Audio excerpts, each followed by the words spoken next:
رمضان کیا ہے؟ ہم روزے کیوں رکھتے ہیں؟ رمضان کی کیا کیا فضیلتیں ہیں؟ ہم رمضان میں کس طرح سے فائدہ اٹھا سکتے ہیں؟ آئیے سمجھتے ہیں ان سب سوالوں کے جوابات۔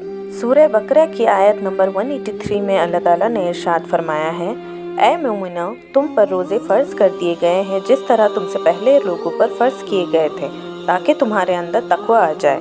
اس آیت سے ہمیں یہ پتہ چلتا ہے کہ ہم پر روزے اس لیے فرض کیے گئے تاکہ ہم پرہیزگار بن سکیں، ہمارے اندر تقوی آ جائے۔ تقوی یعنی ہمارے اندر کنٹرول آ جائے، ہم کچھ بھی کام کرنے سے پہلے یہ سوچ سکیں کہ اس کام سے میرا اللہ مجھ سے راضی ہوگا یا ناراض ہو جائے گا۔ رمضان ہمارے لیے ایک ٹریننگ پروگرام ہے جو ہمیں یہ سکھاتا ہے کہ باقی کے 11 مہینے ہمیں اپنی زندگی کس طرح سے رکھنی ہے۔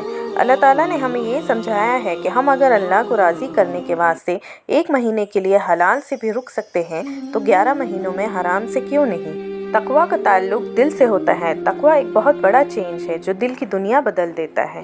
آج ہمارا یہ حال ہے کہ ہم اس مہینے کو جانتے تو ہیں مگر پہچانتے نہیں۔ ماشاءاللہ ہر سال یہ بابرکت مہینہ ہماری زندگیوں میں آتا تو ہے مگر یوں ہی چلا جاتا ہے، اس لیے نہ ہماری زندگیوں میں کوئی تبدیلی آتی ہے اور نہ ہی اعمال میں۔ رمضان ایک بہت ہی برکتوں والا مہینہ ہے۔ ہم اگر چاہیں تو اس مہینے سے ہم اپنی دنیا اور آخرت دونوں میں فائدہ اٹھا سکتے ہیں۔ صحابہ اکرام تو 6 مہینے پہلے سے رمضان کی تیاری کیا کرتے تھے۔ اللہ تعالیٰ تو بس بہانے ڈھونڈتے ہیں اپنے بندوں کو معاف کرنے کے لیے۔ وہ تو اتنے بڑے رحیم ہیں کہ ان کے لیے ایک چھوٹا سا کھجور کا صدقہ بھی کافی ہوتا ہے، اور اس پورے مہینے میں اللہ تعالیٰ ہر رات لوگوں کو جہنم سے نجات دیتے رہتے ہیں۔ رمضان ایک بہت بڑا تحفہ ہے ہمارے لیے تاکہ ہمیں جہنم سے آزادی مل سکے اور ہمارے لیے جنت لکھ دی جائے۔ اس مہینے میں اللہ تعالیٰ ہر ایک نیکی کے ثواب کو بڑھا دیتے ہیں، جیسے نفل عبادت میں فرض کا ثواب ملتا ہے اور ہر ایک فرض میں 70 فرض کے برابر ثواب ملتا ہے۔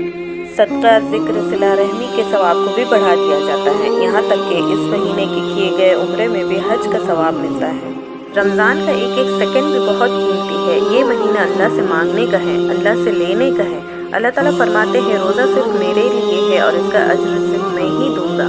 روزے دار کے لیے 2 خوشیاں ہیں، ایک جب وہ افطار کرتا ہے اور دوسرا جب وہ مجھ سے ملے گا۔ روزے دار کے لیے اللہ تعالیٰ نے جنت میں خاص دروازہ رکھا ہے جس کا نام ہے ریان۔ ہر روزہ رکھنے والا اس دروازے سے ہو کر جنت میں داخل ہوگا۔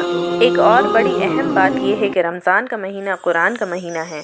سورہ بقرہ کی آیت نمبر 183 میں اللہ تعالیٰ نے ارشاد فرمایا ہے، رمضان وہ مہینہ ہے جس میں ہم نے قرآن نازل کیا۔ قرآن کا نازل ہونا اس مہینے کی برکتوں کو اور بڑھا دیتا ہے۔ آپ صلی اللہ علیہ وسلم رمضان میں 2 بار قرآن پڑھا کرتے تھے، یعنی ایک بار وہ پڑھتے تھے اور جبرائیل علیہ السلام سنتے تھے، اور ایک بار جبرائیل علیہ السلام پڑھتے تھے اور وہ سنتے تھے۔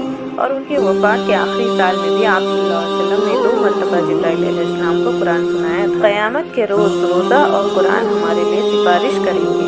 اس مہینے کی برکتوں کو اور بڑھانے کے لیے اللہ تعالیٰ نے اس میں ایک رات بنائی جس کا نام ہے شب قدر۔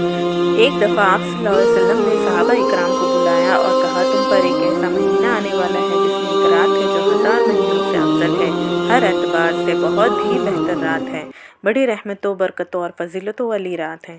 جس نے اس رات کو پا لیا اس نے سب کچھ پا لیا، اور جس نے اس رات کو کھو دیا اس نے سب کچھ کھو دیا۔ اور یہ رات آخری عشرے کے طاق راتوں میں سے ہے، یعنی 21، 23، 25، 27 اور 29۔ آخر میں دعا ہے کہ اللہ تعالیٰ ہماری عبادتوں میں اخلاص عطا فرمائے اور اس مہینے کی برکتوں سے نوازے۔ کہنے والے، سننے والے سب کو عمل کی توفیق دے۔